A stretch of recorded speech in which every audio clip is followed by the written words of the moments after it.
حركات تسويقية صايعة.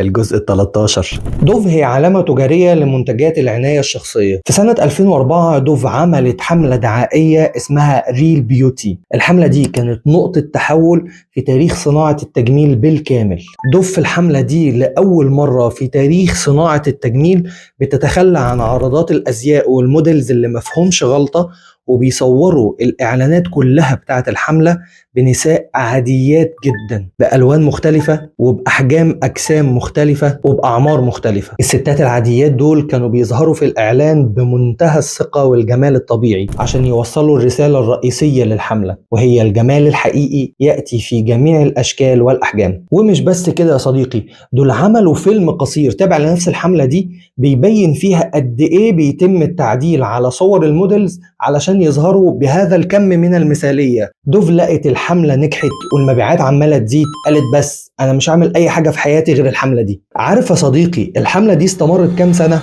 20 سنة، من 2004 ولسه عاملين آخر إعلان ضمن الحملة دي سنة 2024. بقول لك حملة زودت مبيعات الشركة 700% وخلتها شركة رائدة في مجال التجميل في التاريخ. الحملة دي غيرت طريقة التسويق في مجال التجميل. عندك آخر إعلان عملوه تبع الحملة دي السنة دي 2024 كان متبني نفس الكونسبت اللي هو الاعتزاز بالجمال الطبيعي طبعا، ولكن مش ضد الميك اب زي سنة 2004. لا، السنة دي كان ضد الفلاتر، الذكاء الاصطناعي. وطبعا دلوقتي أنا مش محتاج أقولك، عايز تبقى في السليم خليك مع سوشيال تيم.